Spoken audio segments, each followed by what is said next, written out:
परम पूज्यपाद प्रातः स्मरणीय योगीराज स्वामी जी श्री ज्योति प्रकाशाश्रम जी महाराज पंजाब के अमृतसर जिले के एक बड़े रईस के सुपुत्र थे। माता के श्री राम कथामृत ने पुत्र की हृदय भूमि को भक्ति भावनाओं के लिए उर्वरा बना दिया था। शैशव काल से ही श्री राम जी में आपका अटल अनुराग हो गया था और आपका अधिक समय श्री राम जी के पूजन ध्यान और जप में ही व्यतीत होने लगा। आपका चित्त उत्तराखंड में जाकर भजन ध्यान करने को लालायित हो उठा, परंतु माता के अनुरोध पर आपको घर पर ही रुकना पड़ा। कालक्रम से कुछ समय के पश्चात माता का भी स्वर्गवास हो गया। आपकी इच्छा भ्रमण के लिए उत्कंठ हो उठी और लगभग 15 वर्ष की अवस्था में आप बड़ी संपत्ति और सुख को लात मारकर घर से निकल पड़े। श्री हरिद्वार ऋषिकेश होते हुए श्री बद्रीनाथ जा पहुंचे। स्वामी जी की पर्वत यात्रा बड़ी ही रोचक है। संक्षेप में उन्हीं के शब्दों में आपके सामने रखती हूँ। स्वामी जी कहने लगे, मैं श्री बद्री नारायण जी के दर्शन कर लौटकर मार्ग में पीपल चट्टी पर ठहरा। बड़े बड़े महात्माओं के मुख से मैंने अनेक बार सुना था कि उत्तराखंड में बड़े सिद्ध महात्मा रहते हैं। मेरी प्रबल इच्छा हुई कि मैं प्रथम किसी सिद्ध महात्मा के दर्शन करूं, फिर भगवान श्री रामचंद्र जी के दर्शनों के लिए लगकर भजन करूंगा। मैं मार्ग छोड़कर पीपल चट्टी से पूर्व की ओर पहाड़ों पर चढ़ने लगा। 20 दिन तक तो कहीं कहीं पहाड़ों पर पर्वतवासियों के ग्राम मिलते रहे। उससे आगे बढ़ने पर बस्ती नहीं थी। कभी कभी हिंसक जीवों के चलने से बनी हुई पगडंडियां मिल जाती थीं।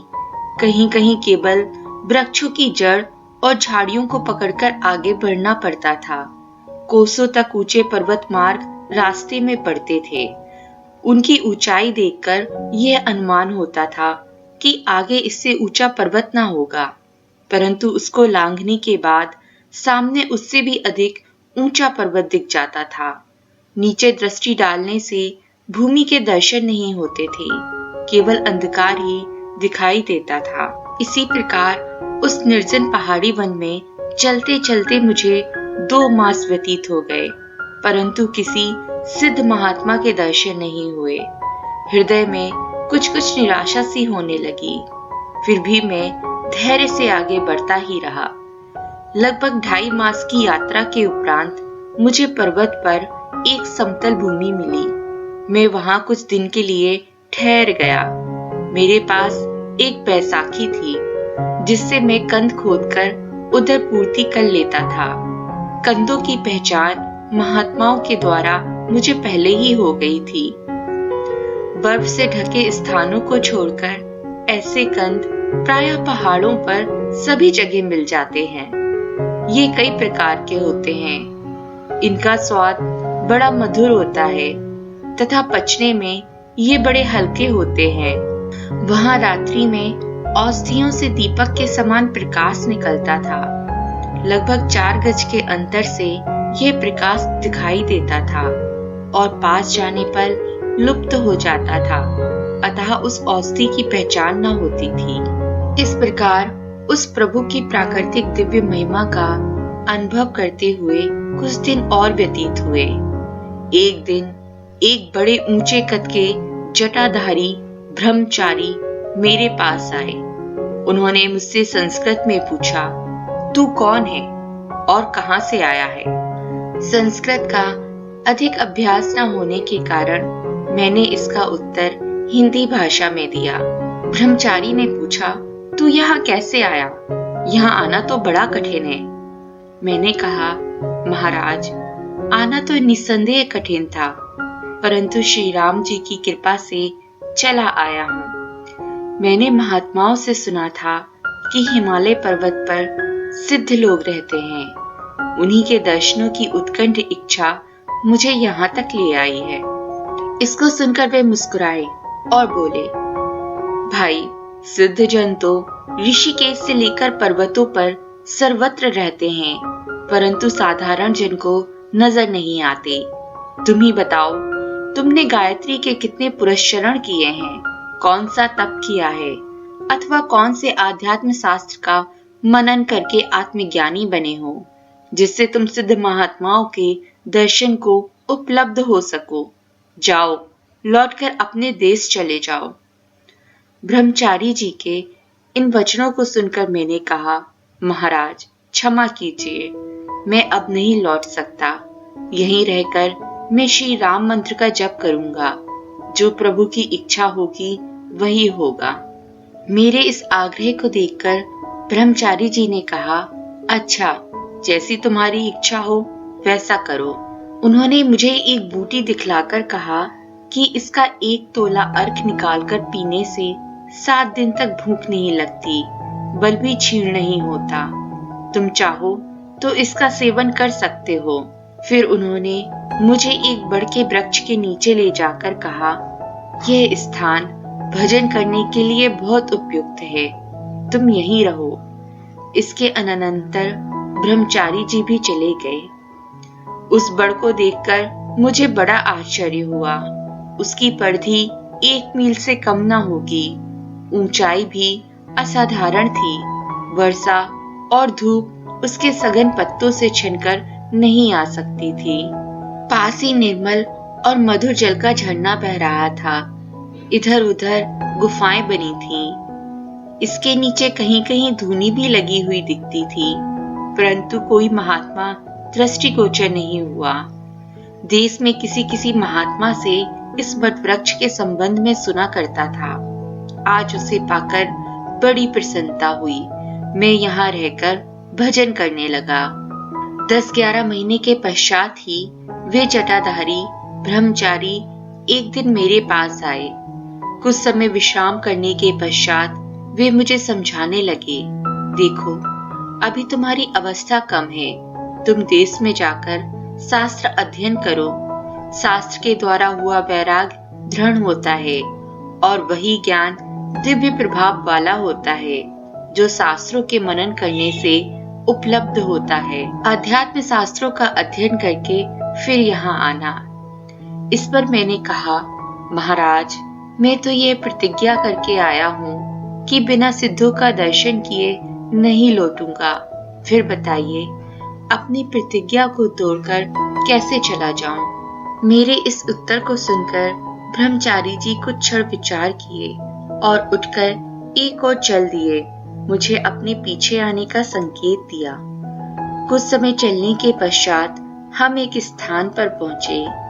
वहां एक बड़ी शिला के ऊपर एक योगी समाधि लगाए पद्मासन में बैठे थे।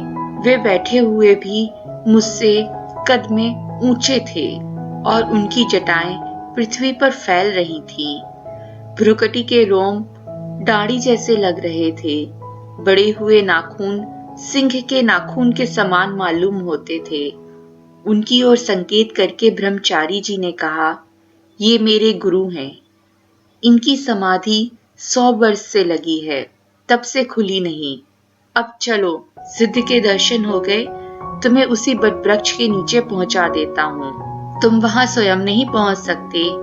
तत्पश्चात वे ब्रह्मचारी जी मुझे बड़ के नीचे पहुंचाकर कहीं चले गए।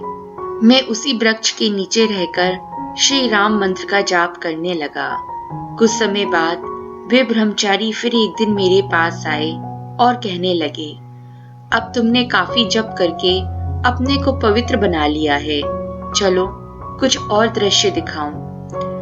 मैं भी प्रसन्न होकर उनके साथ हो लिया। दिन के 8 बजे के लगभग हम दोनों एक गुफा के द्वार पर पहुंचे, जो एक बड़े भारी पत्थर से ढका हुआ था। ब्रह्मचारी जी ने उस पत्थर को सहज ही एक और हटा दिया। हम दोनों गुफा में प्रविष्ट हुए, फिर पत्थर द्वार पर लगा दिया। ये देखकर मुझे बड़ा आश्चर्य हुआ कि ब्रह्मचारी जी ने अकेले ही सैकड़ों मन के पत्थर को कैसे हटा दिया। परंतु मैं ये सोचकर चुप रहा कि महात्माओं को टोकना नहीं चाहिए। वह गुफा या सुरंग संगमरमर की बनी हुई मालूम होती थी। स्पर्श करने में चिकनी थी। उसकी ऊंचाई और चौड़ाई काफी थी। कहीं कहीं रोशनदान भी खुले थे, जिनसे अंदर प्रकाश वायु आती थी। 8 घंटे चलकर लगभग 4 बजे हम दूसरे द्वार पर पहुंचे। वहां भी पहले जैसा पत्थर लगा था। ब्रह्मचारी जी ने उसे भी सहज ही खोला और बंद कर दिया। सुरंग से निकलकर हम दोनों एक सुंदर मैदान में आ गए। यहाँ के दृश्य को देखकर मैं अवाक रह गया। चारों ओर मीलों ऊंची पहाड़ों की प्राचीर वाला और कोसों लंबा चौड़ा एक विशाल किला था।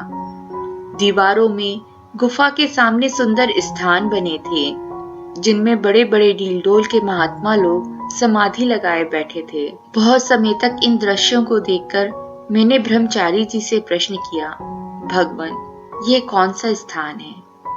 ब्रह्मचारी जी ने उत्तर दिया, यह अर्जुन का बनवाया हुआ किला है।